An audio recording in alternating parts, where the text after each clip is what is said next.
Yo, it's your boy Kuma, and today we're checking out Kingdom Manga. Bingeworthy or not?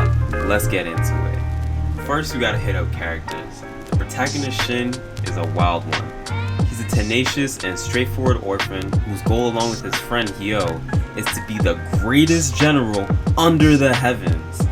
Pretty lofty bucket list, but he has the drive to back it. He's not super intelligent, but surprisingly very combat clever, and always uses his wits to find a way out of any situation. He can seem pretty egoistic at first, but that misconception is soon swept away to reveal a good-natured and reliable person who's always finding a way to bring himself and others towards victory. This awe-inspiring aura is what really draws the reader in my opinion, towards the goal and the investment overall. And I think it really just gives the whole manga a positive vibe. It's really hilarious though how people always underestimate this guy based on his looks before he either whoops them or saves their ass and puts them in their place. Yeah, so good times. But he's always developing, learning something new from enemies and allies alike, and always just getting closer and closer to that goal, man. It's not One Piece, but it's something. Other characters, each one is actually pretty interesting. I like how the author puts a lot of investment into each one. Every time, like, you see at least a main side character, you sort of get the history of each character, but like way after you thought you knew them. So just when you thought you knew them, you realize you didn't know them. The flashbacks are just really engaging as well. It's not like some boring chapter that you're like, well, gotta skip, wait till next week. It's pretty investing as well. And just a side note, niggas do be tall. So yeah, there's that. But yeah, to be honest, the side characters are pretty fire. The protagonist isn't even my favorite character, like, that's how good it is, so stay tuned for that. Next is conflict. So the combat is crazy, man. If you're looking for some cliche fights, nah, just, you can go. You can actually just log off. Because there is no random power of friendship bullshit here, okay?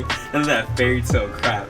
The protagonist, or his posse, they work things out the real way. Each fight is real and believable.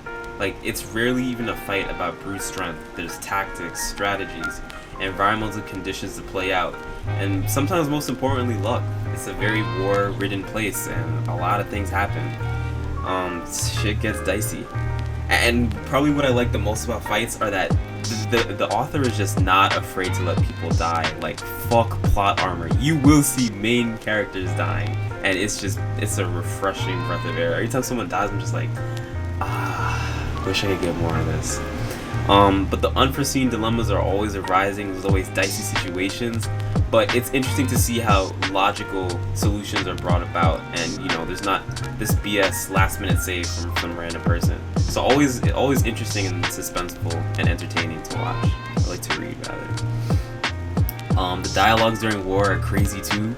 The generals make it look like a game of shogi with soldiers looking like pawns. It's just insane, like the scale of every combat and the risks and what's on the line. It's incredible.